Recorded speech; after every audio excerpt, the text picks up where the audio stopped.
E a primeira prisão que ele passou foi a prisão de Filipos, em Atos 16.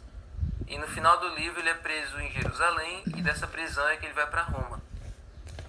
E nessa época que ele estava preso em Roma, ele sempre ficou o tempo todo acorrentado a um soldado romano de elite, que era, como eu disse, um guarda pretoriano que era da guarda do próprio Nero. Então, Paulo foi tratado como um prisioneiro de alta periculosidade, um prisioneiro imperial. Hoje existem os presos federais, né? Aqueles que são aqueles presos que atentam contra o próprio governo do Brasil. Então, esses são tratados com toda segurança. Então, Paulo era como se fosse isso, um preso que estava ameaçando a ordem e a paz do Império Romano. Um homem que poderia ameaçar o Império Romano, porque o cristianismo ele ia contra a religião do Império Romano, e o cristianismo estava se alastrando como fogo por todo o mundo, né? Por causa do poder do Espírito Santo, por causa do poder da chuva temporã, o cristianismo estava se espalhando rapidamente.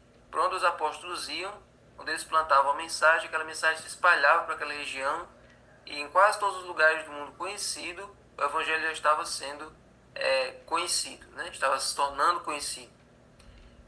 Só que aí Paulo estava preso em Roma. Nesse período ele estava ali algemado a um soldado romano. E aqui tem um líder cristão do início do segundo século depois de Cristo, 200 anos depois de Cristo, que ele afirma que ele também esteve nessa situação acorrentado a um soldado romano, e ele disse que os soldados romanos eram como feras. E quando você tratava eles bem, era aí que eles tratavam você mal. Eles só pioravam quando você tratava eles bem. Se você tentasse ser amigo deles, eles começavam a tratar você pior ainda. E olha que isso aí foi no segundo século, ou seja, 200 anos depois de Cristo. O Império Romano só foi cair 400 anos depois. Isso aí foi 200 anos depois de Cristo. E essa história de Paulo, esse momento que Paulo estava preso, foi no ano 60 depois de Cristo. Essa história, esse momento em que Paulo escreve Filipenses e Colossenses. Aí eu pergunto a vocês, uma coisa bem curiosa aqui para vocês responderem. Vocês lembram que o apóstolo Pedro também, no livro de Atos, ele também esteve acorrentado a dois guardas? Tinha dois guardas acorrentados junto com ele, ou melhor, na cela junto com ele estava acorrentado a esses dois guardas. Na porta da frente também tinha dois guardas, e tinha também dois guardas no corredor e dois guardas lá no portão. 16 soldados para guardar um só homem. Por que naquela ocasião de Pedro, Deus mandou um anjo que passou por todos aqueles 16 guardas, libertou Pedro e soltou ele? No outro dia ele apareceu pregando lá no templo. E por que Paulo, Deus não mandou nenhum anjo para libertar Paulo? Por que Paulo foi até o final da sua vida acorrentado, desde o momento que ele foi preso, né, até ele ser decapitado, ele ficou sempre acorrentado esse soldado romano? Por que para Pedro Deus mandou um anjo para libertar e para Paulo Deus não mandou um anjo? Coloca aí no chat, isso aqui é interessante para vocês responderem. Já eu continuo aqui a restante da lição. Eu quero ver se vocês têm opinião própria. Por que para Pedro Deus mandou um anjo? Deus conhecia a fidelidade de Paulo e precisava dele. E mais? Porque Paulo apelou para César. Boa também, boa resposta. Por quê? Sabe por quê? Porque aquele episódio de Pedro ainda estava no começo. Olha aí, muito bem. Isso aí, exatamente. Pedro ainda estava no começo do seu ministério. Aquilo ali, ele ainda tinha muito chão para andar, ainda tinha muita lenha para queimar. Aquilo ali, se Pedro morresse ali, se Pedro ficasse acorrentado ali, muito do seu ministério, muita coisa, muito do seu potencial ainda não tinha sido explorado. Então, Deus ainda tinha muito ministério, muita coisa para Pedro fazer ainda. Então, por isso que Pedro foi libertado naquele momento. Só que essa ocasião aqui, que Paulo já estava preso, Paulo já tinha feito até o impossível. Paulo já tinha viajado pelo mundo todo em 3 viagens missionárias longas, onde ele já tinha evangelizado vários países, bem longe de casa, já na Espanha, enfim. Exatamente. E aí Paulo já estava no fim do seu ministério. Na verdade, o ministério de Paulo poderia ter durado mais, só que ele cometeu um pequeno erro, que foi ter dado ouvidos ao pedido que os judeus fizeram para ele participar do ritual de purificação, e o ministério dele foi abreviado. Mas ele já tinha feito muita coisa. Então, como ele tinha apelado para César, como vocês colocaram no bate-papo, como ele tinha apelado para o imperador, e ele teria que testemunhar diante de reis, como Samara disse, então Deus permitiu que ele fosse levado para Roma, e lá o seu testemunho fosse ainda mais impactante, fosse ainda mais poderoso, porque ele estava pregando diante do imperador e diante dos moradores de Roma. Como ele já tinha falado em vários lugares do mundo, faltava ele falar na capital do mundo, que era Roma. Então, às vezes Deus liberta você, porque Deus sabe que com a sua liberdade, quando a doença sai, quando o problema que você está passando ele é tirado, você vai poder testemunhar ainda muito tempo. E às vezes Deus não liberta você daquele problema, não liberta você da doença, não liberta você daquele mal que está assolando você, porque Ele sabe que é naquele problema, durante aquela situação difícil que você vai testemunhar, que você vai que a sua angústia ali, o seu sofrimento vai ser para a honra e glória dele. Então Deus sabe usar as situações da melhor maneira possível. Então, por isso que Deus permite que aquilo acontecesse com Jó, por exemplo. Todo aquele sofrimento com Jó foi importante, porque Jó ele não blasfemou contra Deus de momento nenhum. Em toda aquela situação ele continuou louvando e agradecendo a Deus. Então, preciosa é para o Senhor a vida e a morte daqueles que o temem. Então, libertando ou não libertando, livrando ou não livrando, que nós possamos, e sim, João Batista também, livrando ou não livrando, que a gente tenha o mesmo pensamento dos 3 hebreus na fornalha.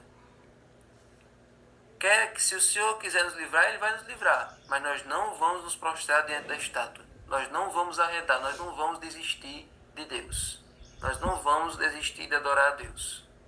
Então, Ele libertando ou libertando da prisão, em qualquer situação que eu esteja, eu vou continuar a falar do nome dEle, eu vou continuar a louvar e pregar o nome dEle, fiéis até o fim, exatamente. Agora, como é que Paulo conseguia força, né? Para suportar as provações. Em 2 Coríntios 4, verso 7 a 12, diz assim: Temos, porém, este tesouro em vaso de barro, para que se veja que a excelência do poder provém de Deus e não de nós. Olha aí.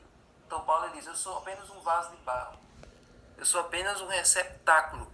O poder não vem de mim, o poder vem de Deus. Tudo que eu opero, tudo que eu falo, não vem de mim mesmo. É Deus quem coloca em mim as palavras para eu comunicar. Então eu sou apenas um instrumento. E Deus é quem fala através de mim. Deus é quem me usa. O instrumento sozinho não tem como tocar a música. É o músico que vai usar aquele instrumento para formular ali, para fazer uma canção. Então, é assim que Paulo se via. Em tudo somos atribulados, porém não angustiados. Ficamos perplexos, porém não desanimados. Somos perseguidos, porém não abandonados. Somos derrubados, porém não destruídos. Uma música que a gente cantou ontem, Não Desanimamos, diz. Então, pode vir o problema que for, mas a gente permanece firme. A gente não desanima, a gente não se sente abandonado, a gente não fica frustrado. Pelo contrário, a gente continua louvando a Deus. Levamos sempre no corpo o morrer de Cristo, morrer de Jesus, para que também a vida dele se manifeste em nosso corpo. Porque nós que vivemos somos sempre entregues à morte por causa de Jesus, para que também a vida de Jesus se manifeste em nossa carne mortal, de modo que em nós opera a morte e em vocês a vida. Sabe? Uma coisa que falta acontecer em nós hoje, na igreja hoje, é que nós sintamos prazer quando nós somos perseguidos. Às vezes, quando a gente sofre uma perseguição, a gente sempre fica para baixo, a gente sempre fica ali arrasado, a gente fica até achando que a gente tomou uma decisão errada de estar nesse caminho. Se eu não tivesse decidido seguir a Deus, eu estava de boa com a minha família, estava de boa com meus colegas de trabalho, eu não sofreria isso, eu seria parceiro deles todos, né? Nunca sofreria um escárnio, nunca sofreria esse sarcasmo que eu sofro hoje por ser seguidor de Jesus. Só que quando a gente olha para os apóstolos, você vê que eles comemoravam, que eles achavam bom, eles louvavam a Deus quando eles eram açoitados, quando eles eram humilhados, porque eles aí estavam sofrendo um pouquinho do que Jesus sofreu. Eles sentiam a honra, um privilégio em estar apanhando, em estar sofrendo e sentindo pelo menos 1% do que Jesus sofreu na cruz. Quando é que nós vamos ter esse mesmo pensamento? De nos sentir privilegiados em sofrer por Jesus. Isso é uma coisa que talvez tenha que ser trabalhada a vida toda na nossa vida para que a gente tenha esse mesmo sentimento que os apóstolos tinham. Tudo isso aqui, Paulo está dizendo, olha, eu levo no corpo as marcas de Jesus. Eu sinto prazer em sofrer por ele. Eu sinto prazer em morrer por ele. Porque se ele sofreu e morreu por mim, sem eu merecer, é o mínimo que eu posso fazer, é fazer o mesmo por ele. Então, quando nós tivermos essa relação de dependência e retribuição ao que Jesus fez por nós, nós vamos estar vivendo a vida cristã da maneira certa. Vida cristã é nos tornarmos iguais a Cristo. É passarmos por todos os passos que ele passou. E assim, gente, vamos aí para o capítulo 6. Capítulo 6, verso 3 a 7. Nós não queremos dar nenhum motivo de escândalo em coisa alguma para que o ministério não seja censurado. Eu não quero ser motivo de tropeço para ninguém. Pelo contrário, em tudo nos recomendamos como ministros de Deus, na muita paciência, nas aflições, nas privações, nas angústias, nos açoites, nas prisões, nos tumultos, nos trabalhos, nas vigílias, nos jejuns, na pureza, no saber, na paciência, na bondade, no Espírito Santo, no amor não fingido, na palavra da verdade, no poder de Deus, pelas armas da justiça, tanto para atacar como para defender. Por honra e por desonra, por infâmia e por boa fama, por enganadores e sendo verdadeiros, como desconhecidos, mas sendo bem conhecidos, como se estivéssemos morrendo, mas aí que nós estamos vivendo, como castigados, porém não mortos, como entristecidos, mas sempre alegres, como pobres, mas enriquecendo a muitos, como nada tendo, mas possuindo tudo. Esse é o segredo da vida cristã. Aos olhos de todos parece que nós estamos morrendo. Aos olhos do mundo parece que nós estamos enfraquecendo. Mas é quando nós somos fracos que é aí que nós somos fortes. Quando parece que nós estamos acabrunhados, é aí que nós estamos pipocando de alegria e de felicidade. Nós somos um pequeno povo muito feliz. A gente sofre perseguições, a gente sofre escárnio das outras pessoas, mas a palavra e o Espírito Santo é que nos mantém para cima. É que nos mantém para frente e para cima, como dizia o pastor Timar. Esse é o segredo da vida cristã. Mantenha-se sempre para cima, sempre em frente, com os olhos fixos naquele que não pode errar. Nesse caminho estreito, se nós tivermos os olhos fixos nele, nós chegaremos até o destino. Não olhe para trás, não olhe para baixo, não se deixe bater. Permita que ele vá conduzindo o barco até o porto seguro. Amém? Senhor Deus, agora, Senhor, depois de ler isso aqui, pedimos força para começar essa semana.